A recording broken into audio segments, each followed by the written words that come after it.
कोई गाथा कपोल नहीं है। हमारे प्यारे लाल भैया लिखत हुआ,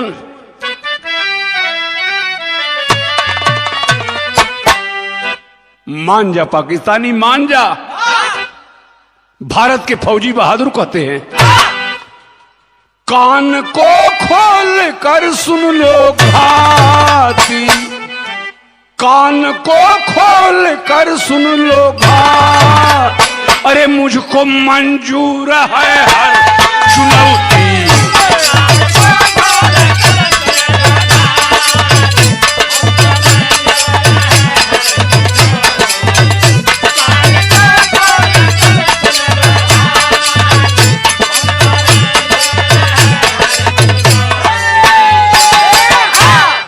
अरे पाकिस्तानी, कितने फौजियों की गर्दन तू काटेगा, वो भी अपने घर में। कहलन हमारे प्यारे लाल भैया कि सुन ला, ये भारत के फौजियों की ललकार है, जिस कश्मीर के चक्कर में पड़े हो। क्या बात है, ये मेरा रहे, अरे है ना कश्मीर तेरी बपौती।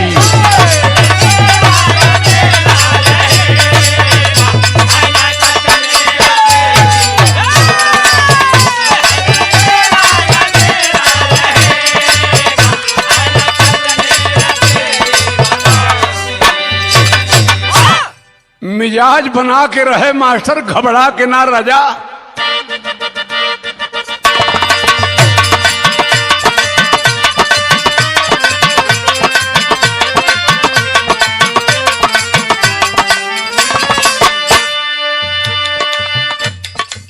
नाम है पाक तेरा, पाक माने स्वच्छ होता है।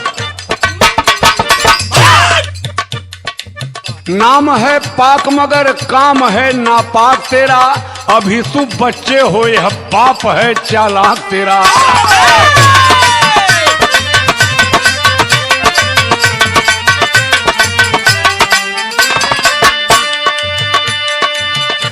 पाक माने स्वच्छ होला बाबू, लेकिन गंदा काम करला। गंदा काम का हो, सामने से टक्कर लेने में मुझसे डरते हो, सामने से टक्कर लेने में मुझसे डरते हो, कायरों की तरह तुम छिप कर वार करते हो।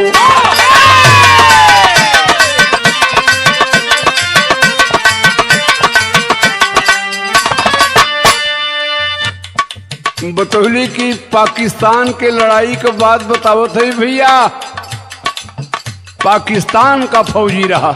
हमारे प्यारे लाल भैया लिख ले उन बड़ी ऊंची बात, भारत का फौजी या पाकिस्तान का फौजी अपने देश के लिए। कोई भी फौजी जिस वतन का नमक खाता है, कोई भी फौजी जिस वतन का नमक खाता है, नमक की सैरियत में शीश वह कटाता।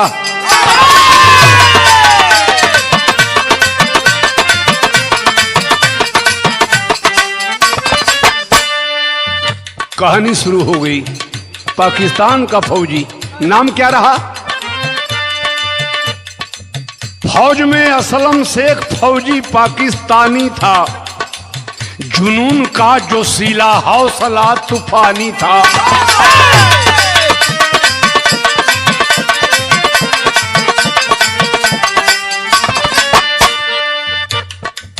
अलवीरा पत्नी गोद में हुसैन लाल रहा, अलवीरा पत्नी गोद में हुसैन लाल रहा, पत्नी घर को पति देश को संभाल रहा।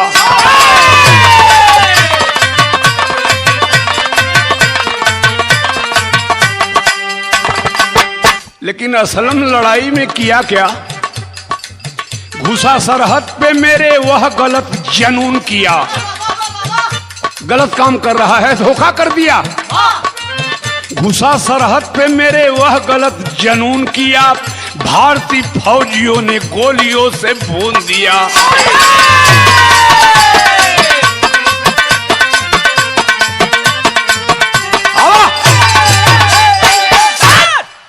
इतना बात समझ में आ गई।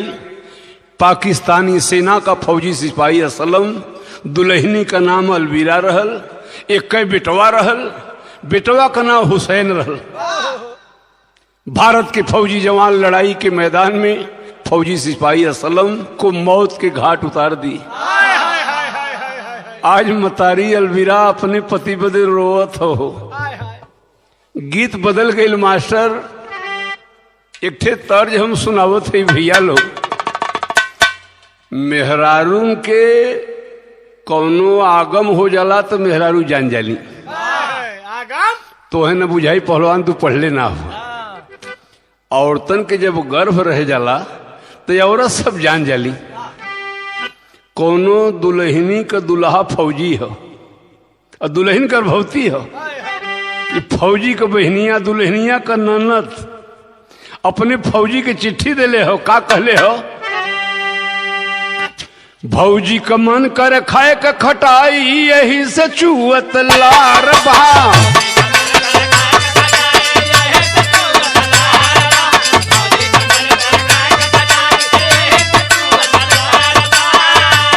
सही रहे बेटा। भौजी का मन कर खाए का खटाई, यही से चुअत लार बा। अरे यही से चुअत लार बा।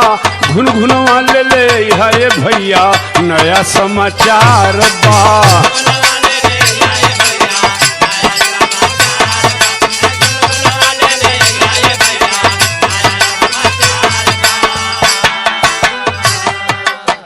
कहानी मत भुलाया, इस धुन तरह क्षणिक आनंद हो। असलम का बेटा पाकिस्तानी हुसैन कहता है, माई ते रोएली, हमरे बाबू के भारतीय जवान मार देलन। तोर बेटवा बोला था, जवन मुदैया बाबू को हमरे पूरा बनौले हाल बा।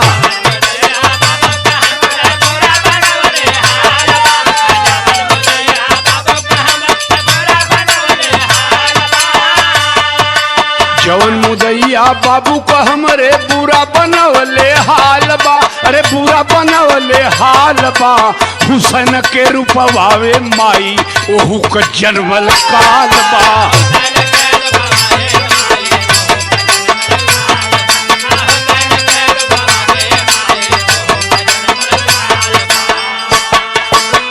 सुन माई, ऐसन मारब हमहू बड़ा भइले के बाद हो।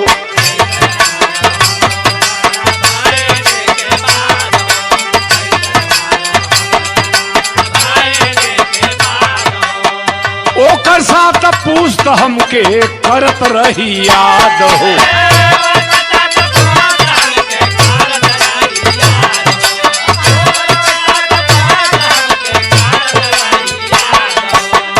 आज लड़का गुस्सा में हो, ज्वाला का उठत बा जुल्मी लहरिया, गुस्सा में बोलल लाल बा।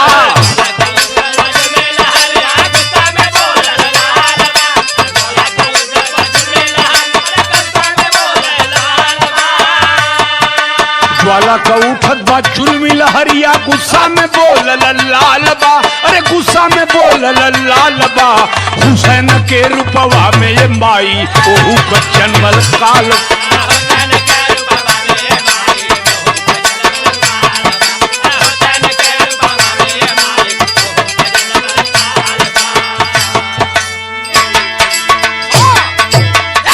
रोआ मत माई, भारत का फौजी जवान हमरे बाबू असलम के मार दिलन, लेकिन मां तो आंस ना खून गिरत, जिंदा नहीं छोड़ूंगा उन भारतीयों को। मां की हालत देख तनिक उठेला दिल में चैन, बाप का बदला लूंगा माता, अरे कहने लगा हुसैन।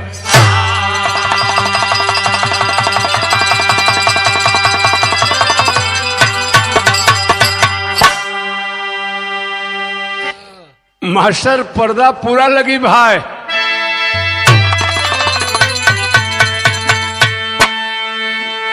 कौन तर्ज हो राजा?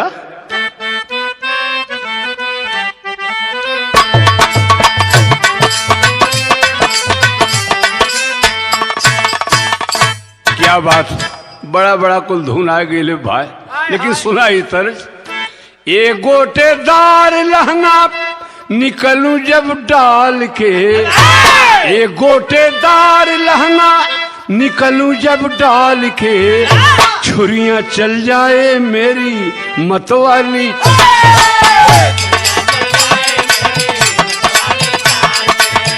सही है, सही है।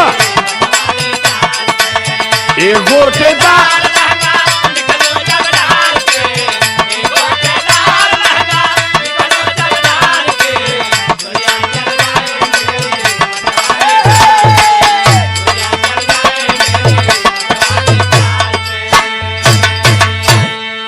पाकिस्तानी फौजी का लड़का अपनी माँ अलविरा से कहता है, माँ रो मत, वचन दे रहा हूं।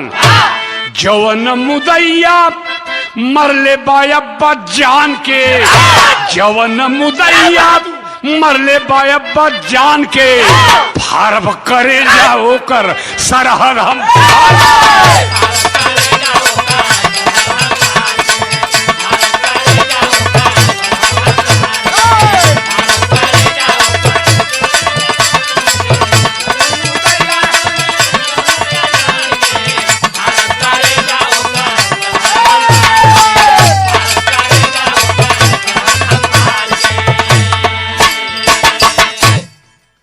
पाकिस्तान में असलम फौजी के लड़का जब 19 साल का भयल, 19 बरस का पट्टा हुआ तैयार है, सेना में भर्ती हुआ बना होनहार है।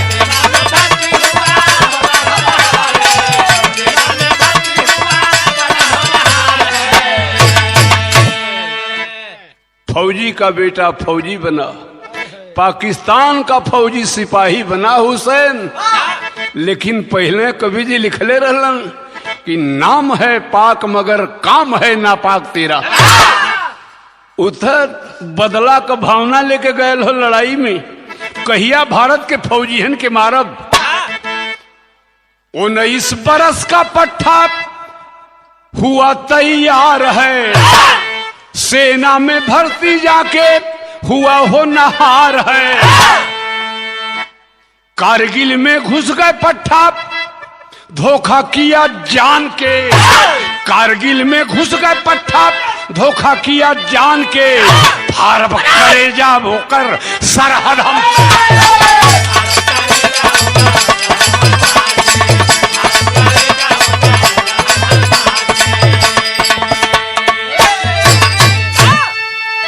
एक थे बढ़िया मास्टर वही,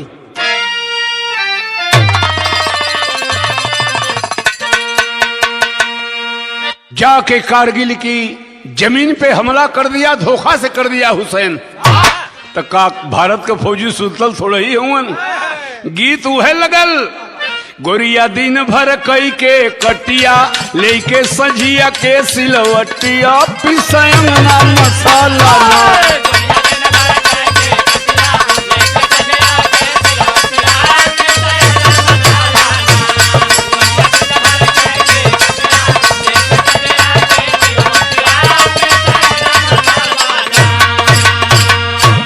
एक और घुसे हैं पाकिस्तानी, एक और घुसे हैं पाकिस्तानी, एक और गरज हिंदुस्तानी, एक और घुसे हैं पाकिस्तानी, एक और गरज हिंदुस्तानी, गोली चला दना दना।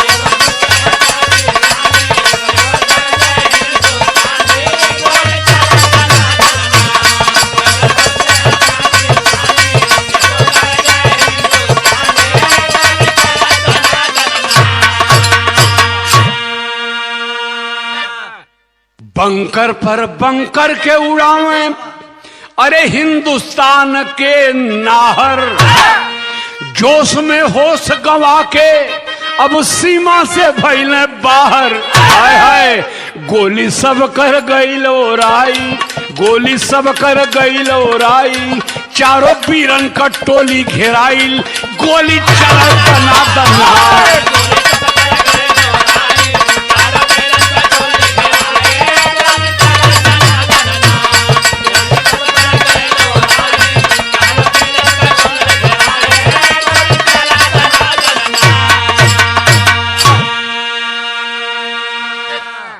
हुसैन धोखा से कारगिल पे चढ़ाई किया।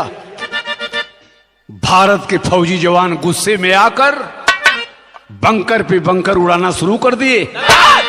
जोश में होश भुलाए गई लो, चल गए पाकिस्तान के जमीन में। 4 सिपाही फौजी भारत कर रहलन, जब पाकिस्तान के जमीन में चल गई, संजोग से चारों की गोली चुक चुकी है। वहीं आत्मसमर्पण कर दिए, हाथ उठा दिए। पाक तुझे नापाक इसीलिए कहा गया है। जब हाथ उठा दिए, नहीं मारना चाहिए था उन कमीनों को, लेकिन कैलन का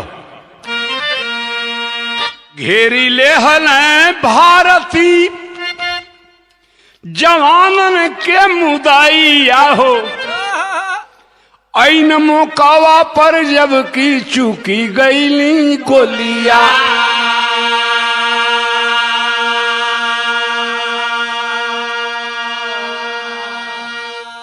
उतना ही नीचा नहीं किए, पेड़वा में बान्ह बान्ह कर दुर्गतिया हो, मुड़िया के काटे जैसे पनवा का ढोलिया।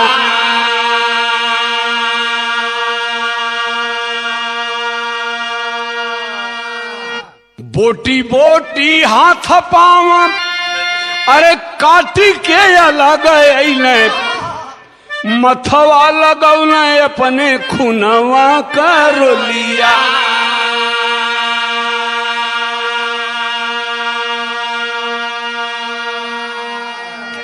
बिरहा सुने वाला बाबू, धूम तरज में मत भुलाया बाबू, जरूर एक कहानी की सुन लिया। भारत के 4 फौजी सिपाही पाकिस्तान के जमीन में पहुंचे हैं, गोली नहीं है, आत्मसमर्पण कर दिए। नहीं माने कमीना पाकिस्तानी, चारों को पेड़ में बांधकर बोटी बोटी बदन को काट दिए। हुसैन जो बाप का बदला लेने गया था, चारों बहादुरों का आइडेंटिटी कार्ड भी ले लिया, परिचय पत्र भी ले लिया। उनके एक का दुख हो कि माई हमार रोए ले, हमारे पति के भारत का सिपाही मार देलन। ए भैया गीत बदल गई। बाबू दरोगा जी अरे कवने गुनहिया पियवा बनहला मो, बाबू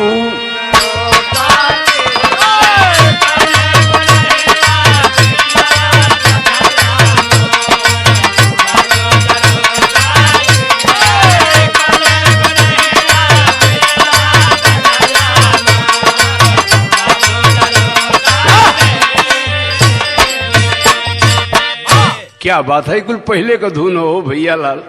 देखा ये रपट में लिखावत हो, ना पियवा मोर यातर पातर, ना पियवा मोर छोट, नसवा में मातल पिया मतवलवा, अरे कैला सड़किया पर सोया बाबू दरोगा जी, अरे कौने गुनहिया पियवा बनहला मोर।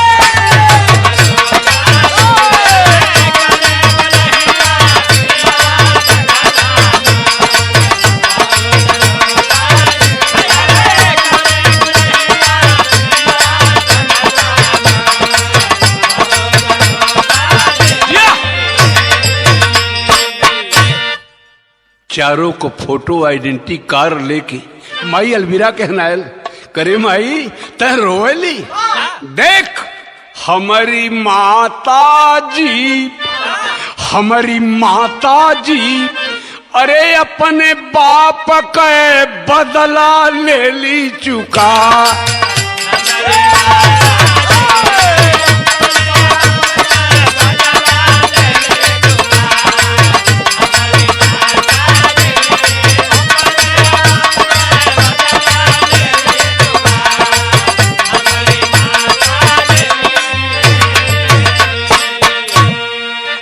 हाथ के कटली, पांव के कटली, औरों कटली शीश, चारों के पेट में खंजर भोकली, अरे भैली सबसे बीस हमारी माता जी। हमारी माता जी और विजय श्री के सेहरा गईली बाहर।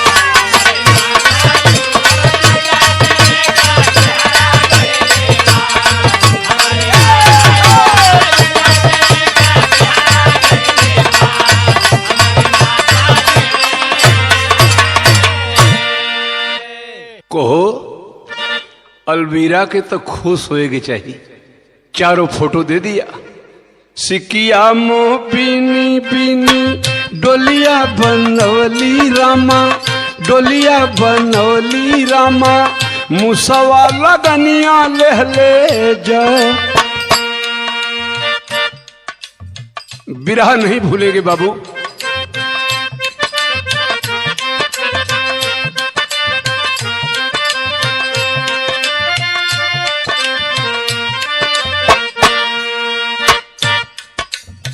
चारों बीरवन का फोटो माई के दिखाई देहले, माई के दिखाई देहले, कहे माई देखा तस्वीर।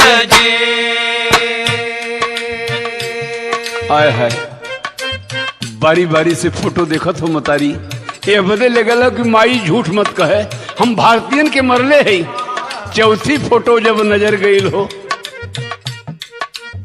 सोमदेव के फोटो पर जब पड़ली नजरिया बाबू, पड़ली नजरिया बाबू, माई के धराला नहीं धीर।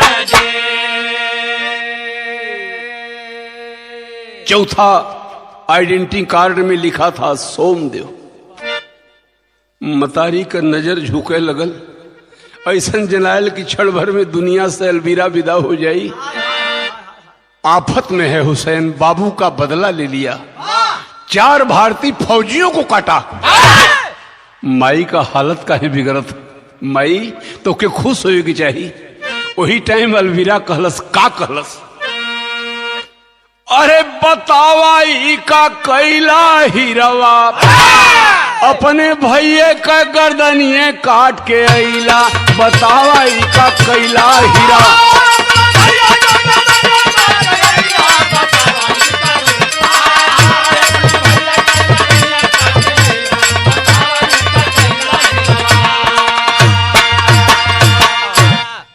तू तो पागल हुई मां, मैं मुसलमान हूं। सोमदेव भारत का हिंदू है। नहीं बेटा, आज तो के बता देती। मैं भारतवर्ष में जन्मी थी। मैं भारतवर्ष में जन्मी थी। जम्मू में मनसा ग्राम मेरा। अलवीरा नहीं अर्चना हूं मैं। अलवीरा नहीं अर्चना हूं मैं। यह था भारत में नाम मेरा। रामदेव के साथ में बेटा मेरा सुभग विवाह हुआ और गोद में जन्मा सोमदेव तो घर में बड़ा उछाह हुआ। 4 साल के बाद पुनः गर्भवती दूसरी बार हुई। अपहरण किए पाकी सैनिक तब सरहद के उस पार हुई। बेटा ये तो जबरन हमारा नाम अलवीरा रखा गया है। असलम से एक मुसलमान जबरी अपहरण करके शादी किया। हमारा नाम तो अर्चना है। बढ़ जाइए मास्टर, आगे बढ़ी।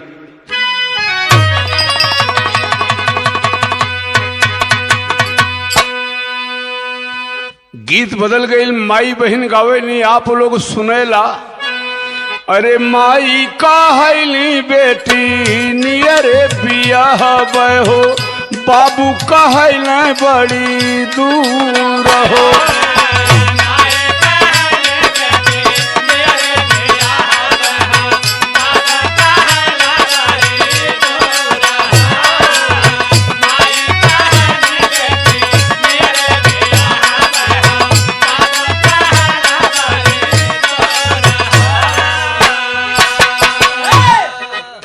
कहानी साथियों पाकिस्तान की चल रही है।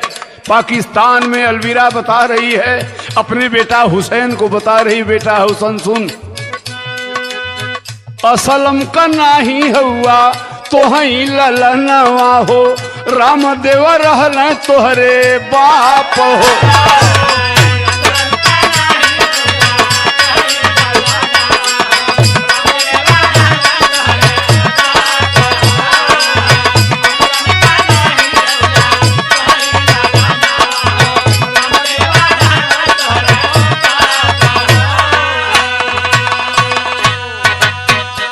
सोमदेवा रहल तोहरो बड़का बिरहनवा हो, सोमदेवा रहल तोहरो बड़का बिरहनवा हो, कैला जे करे संगवा में पाप।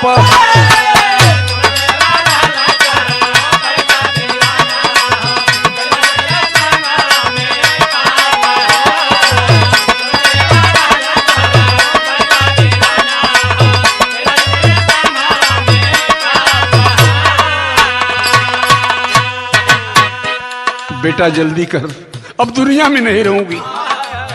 पतावा लगावा जाके भारत के नगरिया हो,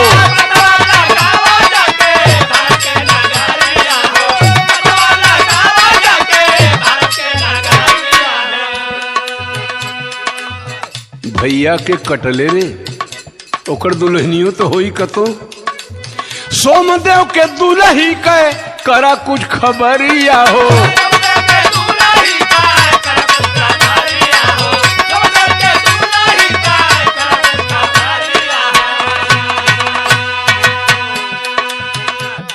कतों हो जाई तुर मिल जाए बेटा हुसैन, अगर भेटा जाए।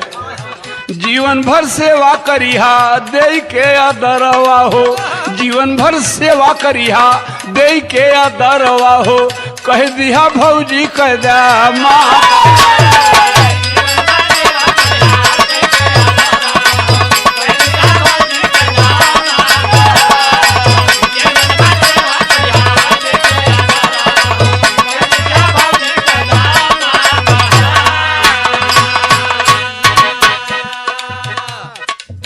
बड़ी विचित्र स्थिति हो गई। हुसैन पाकिस्तान छोड़ रहा है, सिपाही बनकर कैसे छोड़ेगा? भिखमंगा फकीर का रूप बना लिया। लेकिन बाबू वही टाइम एक घटना घटल, इतना कहत अलबीरा कहे छुटल परनवा हो,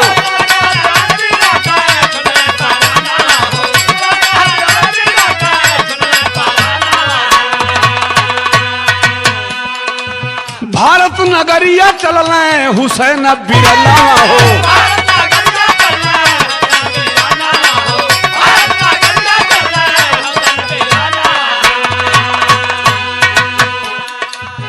अभी तो रतिये के न मार के आयल हो, एहर का भयल सोमदेव के घरे का हो तो बाबू? सोमदेव के दुल्हन के नाम सरिता रहल।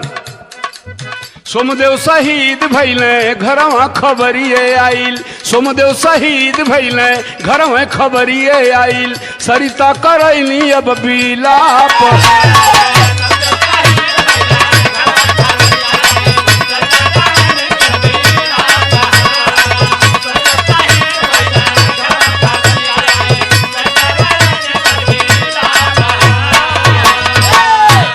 अलविरा पाकिस्तान लाहौर में मर गई। हुसैन भारत की तैयारी कर दिया। तनी हर सोमदेव के घरे का बयान सुना। 12 बजे रात में सीमा से फोन आता है। अधिकारी कमांडर साहब फोन पर कहते हैं, हेलो सरिता बोल रही है? जी बाबूजी, तेरे पति सोमदेव लड़ाई में शहीद हो गए। फोन लिए चिघार कर रही है। सोमदेव को पिता फोन छोड़ ले, उनका नाम रामदेव रहल, छोड़ लेना फोन। फोन पर डांटत हुआ करे सोमदेवा, घरे आवेले तबो पतोहिया के बिगड़े ले, तो सीमा पर गए वहां से काहे डांटत हुए? घर में रो रही है। कमांडर साहब कहने, बाबू सोमदेव नहीं बोल रहा है, मैं कंपनी का अधिकारी बोल रहा हूं। सोमदेव दुनिया में नहीं रहा।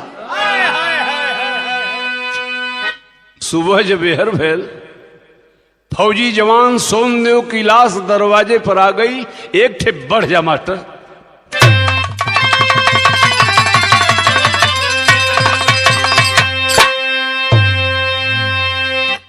क्या विडंबना है, क्या विधि का विधान है। दरवाजे पर हुजूम जुटल हो, वही जौन बा लाश काठ के ताबूत से बहरे निकालल गई। रो रो कहत हो, लूटला से नुरवा हमार हो गोसैया।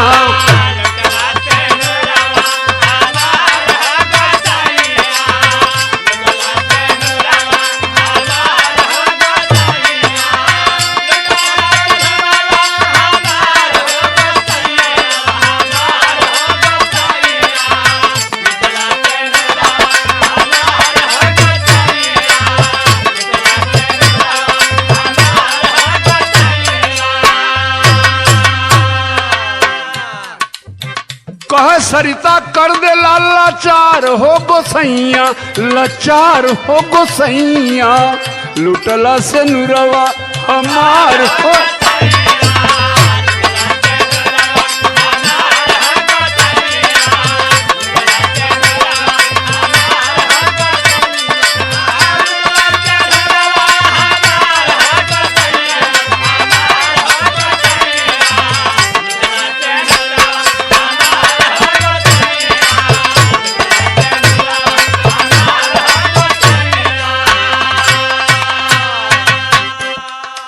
देखा है भैया बिरहा तो सुनते हुआ हो।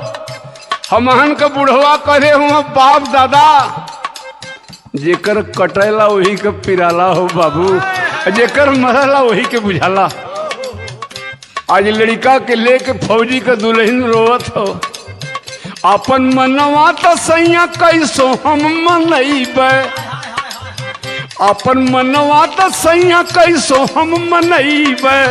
ननका जब पूछियो के का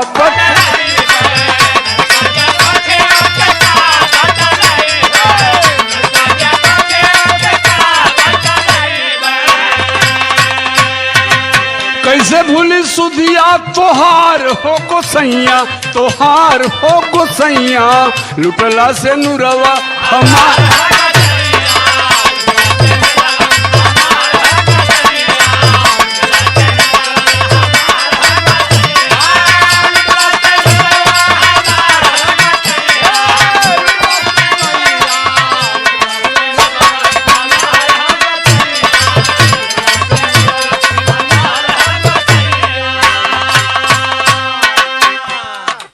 ऐसे खराब दिन केकर आई हो। जवान बेटवा के लाश में बुढ़वा बाप कन्हा लगाई, जेकर बेटवा जवान मरे बूढ़ बाप कन्हा लगावे।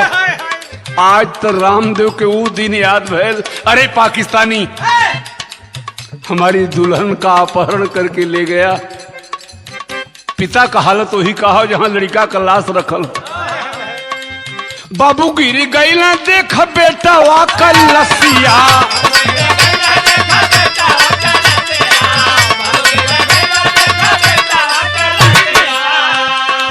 हाय बेटा कह के उनकर टूट गई ससिया।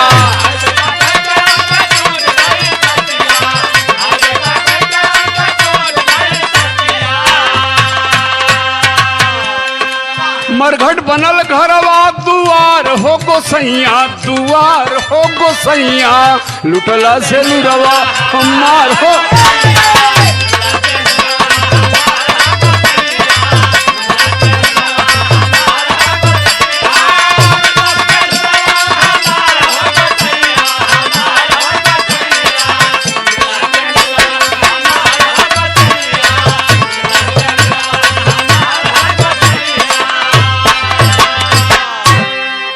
जवान बेटे की लाश दरवाजे पर है।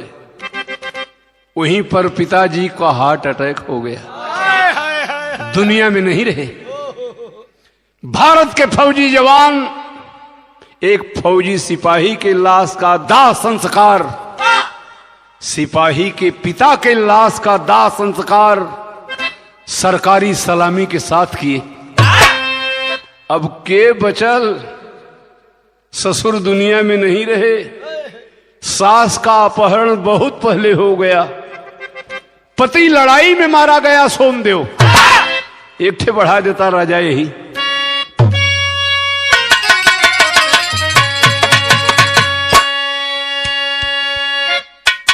बिरहा में वह गीत लगल, ए बीरा काशी बता दे कितना दूर पहरन में छाले पड़ी गयो।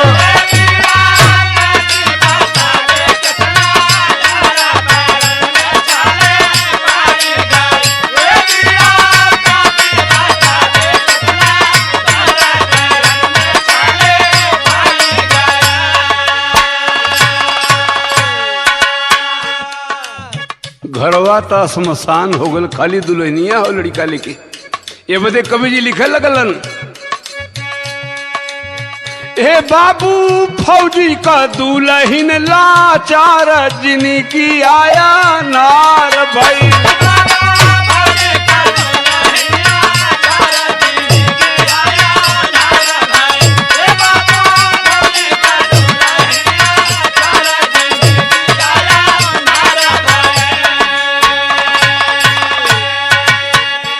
केहू को कैसे बीती, अब केहू ना हो, बेटवा लेके अकेल हो। सरिता नैहर में चल भैली,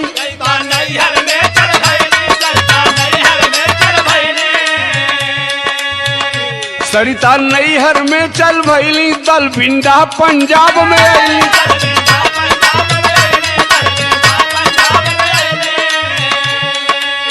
हे बाबू ढूर नयन जला धार जिनकी आया नार भैली।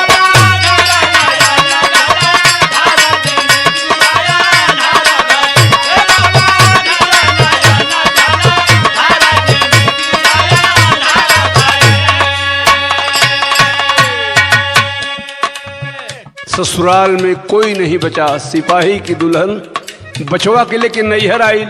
लड़का का नाव का रहल, बेटा किशन देव संग बाटे बेटा, बेटा किशन देव संग बाटे लगल नैहर में दिन काट।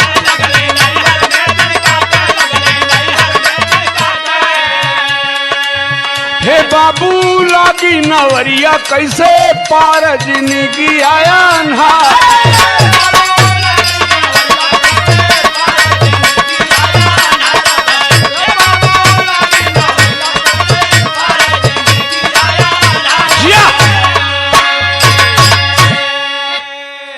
बिरहा सुने वाले बाबू कहानी नहीं भूलेंगे।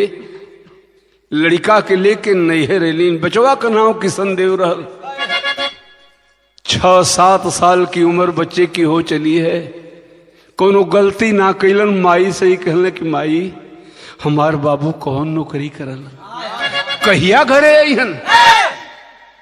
करेजा पयाक दुल्हन की धधकत, रोज रोज अगिए के और जरा दी। गुस्सा में कैलस का कहा, एक दिन किशन देव ऋषियाई माई बोला ना, और बाबू हुआ कहाँ दा बतलाई माई बोला ना।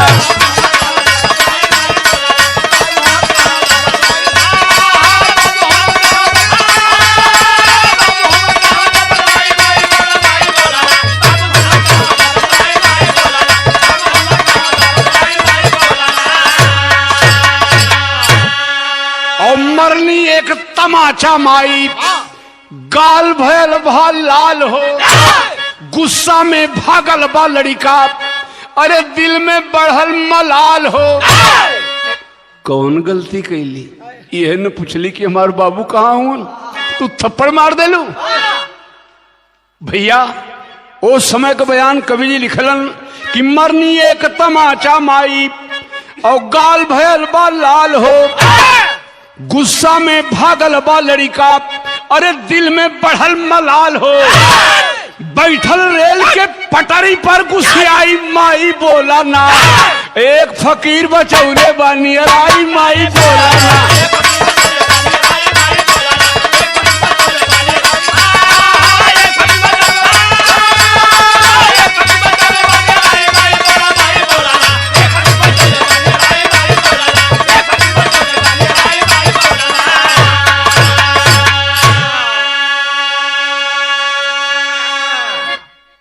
सात बरस का बच्चा गांव से बाहर रेल के पटरी पर रेल से कटने को आमादा हो गया, तैयार हो गया।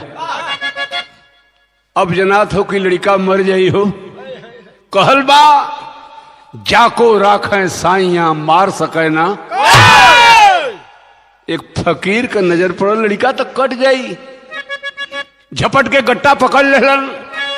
कभी ये हमारे आल्हा में लिखलन, और दुनिया में सब कर रक्षा करन गोसैया रे भैया।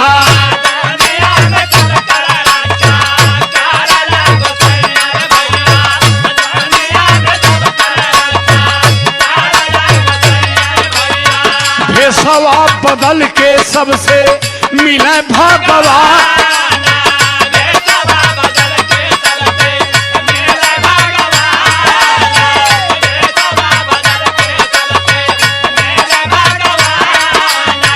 सिरवा पे हाथ धई के पूछला फकीरवा भैया।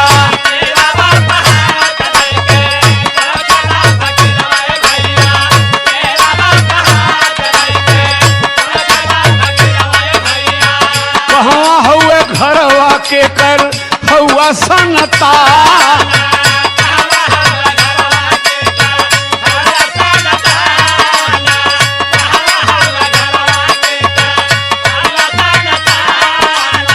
लड़का के साथे आयल दल बिंडा फकीरवा भैया।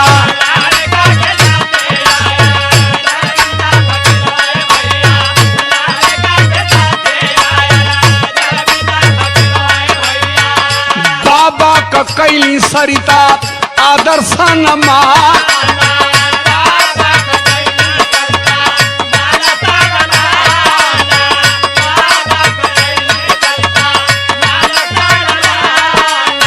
पूछे लगली सरिता तब फकीर का ठेकनवा भैया।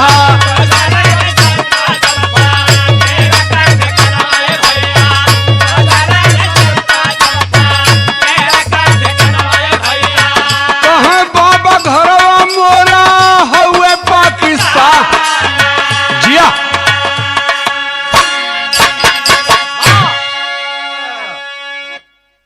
लड़का के लिया कि फकीर सरिता के घर आयल, बड़ा सेवा कही। बाबा तू न रहता आज हमारा चरा उजर गए होत। आपका मकान कहाँ पड़ी बाबा? कहना हमारा मकान तो पाकिस्तान में है। नहीं बाबा झूठ बोल रहे। पाकिस्तान के लोग इतना दयालु कहाँ होला हो। पाकिस्तान के लोग निर्दयी होते हैं। हमारे पति को जान से मार दी, पापियों को सब्र नहीं हुआ, उनका गर्दन भी काट दी।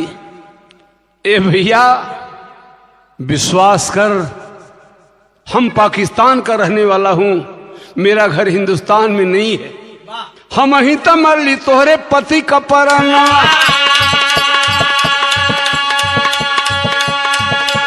गलती हमसे हो गई, रह लिया न जा।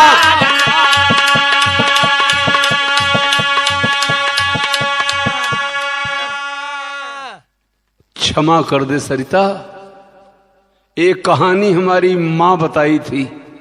माँ को उस सिपाही की फोटो दिखाया था, वही माँ बताई थी कि सोमदेव तो तेरा सगा भैया रहा। वह रो रो के फकीर बतावत हो कि हम ही तो मर ली तोहरे पति का पराना।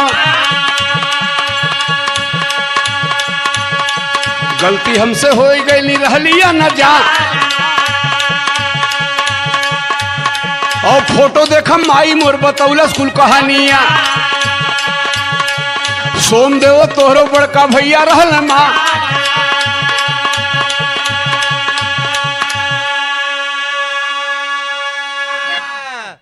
भाभी दुनिया में नहीं रहूंगा, जो सजा चाहो आज दे दो, जवन चाहो तवन दे दो हमके सजैया। रोला फकीरवा बतावे दसत्ता।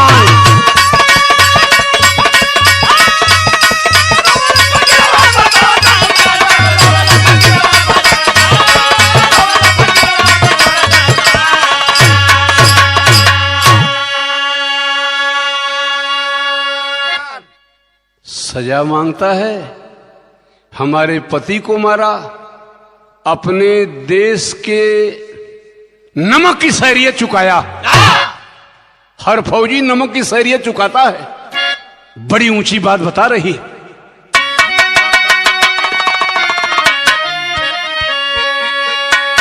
अरे पति के मरला बेटा के बचौला जानवा, और सूरज डूबल भले ही डूबे नाही देव चनवा।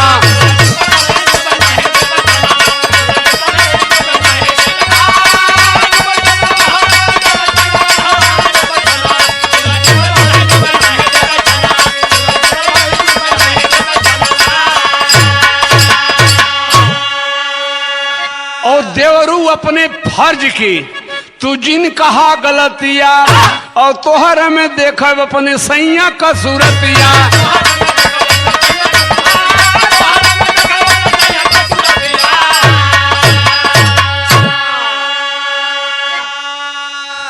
प्रेम से बढ़ के अरे जग में नाही चांदी सोनावा, और सूरज डूबल भले ही डूबे नाही देव चना।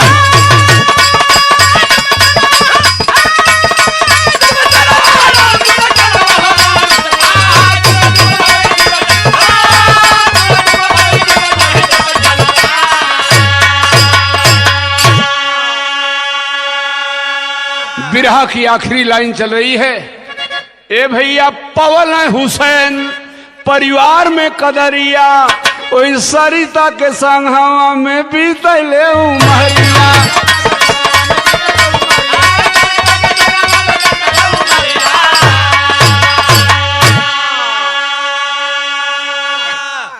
प्रायश्चित के आग में जरेला तनवा, सूरज डूबल भल ही डूबे नाही देव चनवा। बिरहा तो समाप्त हो गई। पहले हम बतौले कि कोनो उल जलूल गाथा ना हो, जे भाई के विश्वास न हुई। हर परिवार में जो गायत्री परिवार के पुजारी हैं, एक पत्रिका गायत्री परिवार से आती है अखंड ज्योति, उसमें यह कहानी मिली है। आज भी वह फकीर अपने भाभी भतीजा किशन देव के साथ दलबिंडा पंजाब में रहता। गुरु बिहारी गुरपत्तु जीवन का अनुपम गाथा, गुरु अक्षयवर धन सहित इतिहास बड़ाई गाता। अरे बतावाई का राजदेव प्यारे लाल का ना सहारा भैला, बतावाई का कैला हीरा।